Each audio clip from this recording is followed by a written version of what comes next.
జై శ్రీరామ్ అండి. ఎవరైనా మనల్ని అంటే ఇష్టపడి మనల్ని నచ్చి మన కోసం ఏదన్నా ఒక వస్తువు తెచ్చినప్పుడు ఆ వస్తువు ఎంత మంచిగా ఉంది, తర్వాత వాళ్ళకి మనం ఎంత గుర్తుకొచ్చామో, ఆ వస్తువు తీసుకున్నప్పుడు కూడా ఏ ఉద్దేశంతో వాళ్ళు కొన్నారు, సో ఏంటి అనేది ఆలోచించుకోవాలి. మన మీద ఎంతో ప్రేమ ఉంటే తప్ప ఎక్కడి నుంచో ఒక వస్తువుని కొని వాళ్ళు గుర్తుంచుకొని మరి మన దగ్గరికి తీసుకొని వచ్చి మనకు ప్రజెంట్ చేస్తారు. అలాంటప్పుడు గొప్ప ఎవరు అక్కడ తీసుకొచ్చిన మనుషులు. మనం అంటే ఎంతో ఇష్టం ఉంది కాబట్టి మనం వాళ్ళు తెచ్చిన దాన్ని వాళ్ళ గుర్తు కింద ఉంచుకుంటాము. పొగడాల్సింది ఎవరిని?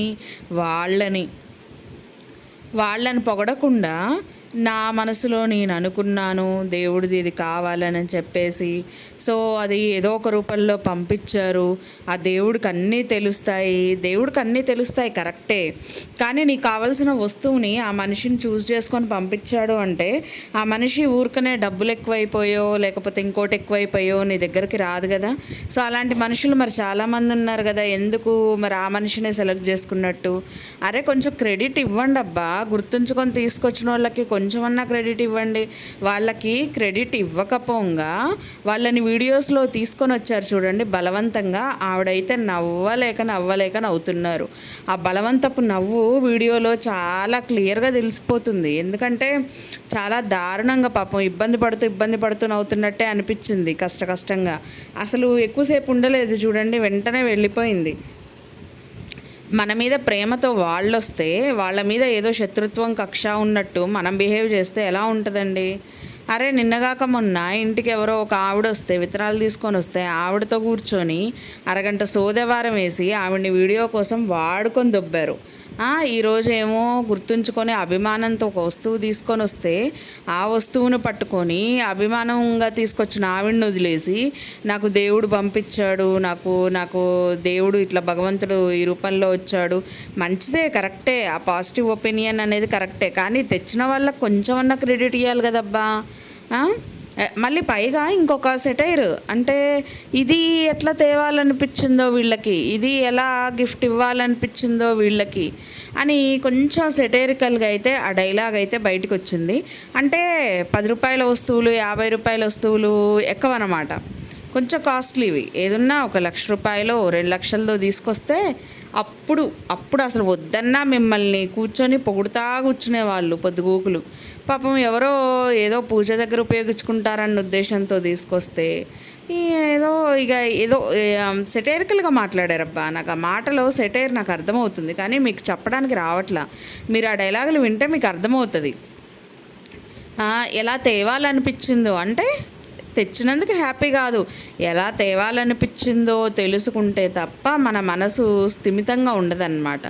ఇంకోటి ఏంటంటే అమ్మవార్ల గెటప్లు అనేవి ప్రతి నెల అంటే శ్రావణ మాసంలో చాలా ఎక్కువగా చేసుకుంటారు. వరలక్ష్మి పూజలని, వ్రతాలని, చాలామంది నోములని ఇలా రకరకాలుగా ఉండేటప్పుడు అమ్మవారిని రకరకాలుగా అలంకరించుకుంటారు. కొంతమంది అయితే కలశానికే అలంకరించుకుంటారు. చిన్న అమ్మవారి ఫేస్ పెట్టి ఆ ఫేస్ మీదే ఉన్నట్టు ఒక బ్లౌజ్ పీస్ లాగేసి చక్కగా మంచిగా అలంకరించుకుంటారు. ఇంకొంతమంది బడ్జెట్ పెరిగినా పర్లేదు అని అనుకున్నోళ్ళు అమ్మవారి విగ్రహం టైపు తయారు చేసుకొని చక్కగా కూర్చున్నట్టు అమ్మవారు నిలబడ్డట్టు ఆ రకరకాల వేషాలు అంటే మనకి దసరాలో బాగా తెలుస్తుందండి. ఒక్కొక్క రోజు ఒక్కొక్క అమ్మవారి గెటప్ వేస్తూ ఉంటాం అన్నమాట.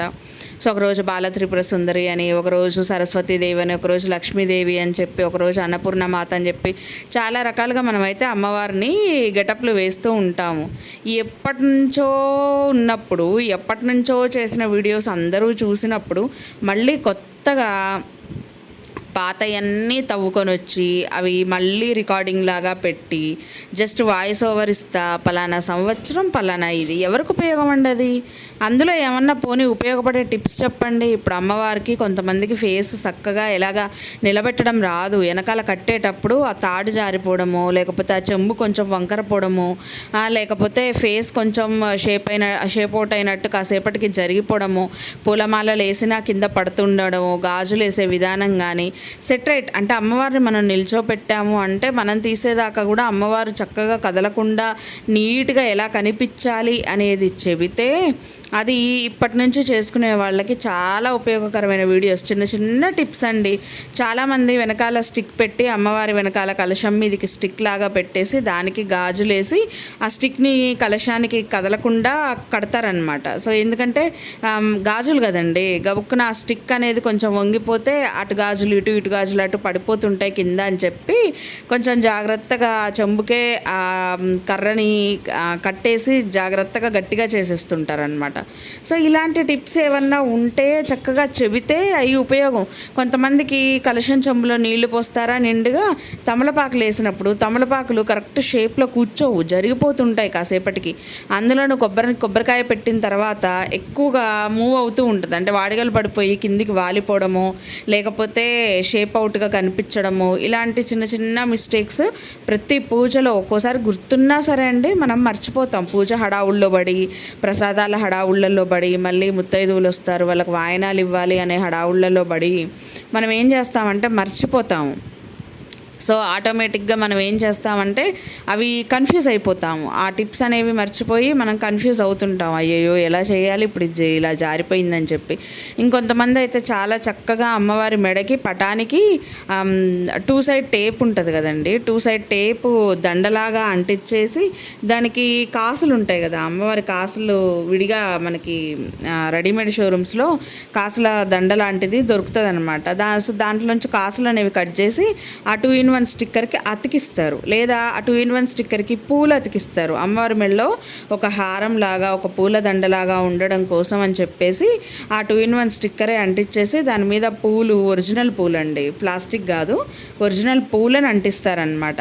అప్పుడు చూడ్డానికి నిండుగా ఒక్క పువ్వు కదలకుండా పువ్వంతా కనిపిస్తూ చాలా బాగా అయితే అమ్మవారు కనిపిస్తూ ఉంటారనమాట పటానికి అంటించేవాళ్ళు. సో పటానికి అంటించేటప్పుడు ఇలా అంటించేవాళ్ళు అనమాట.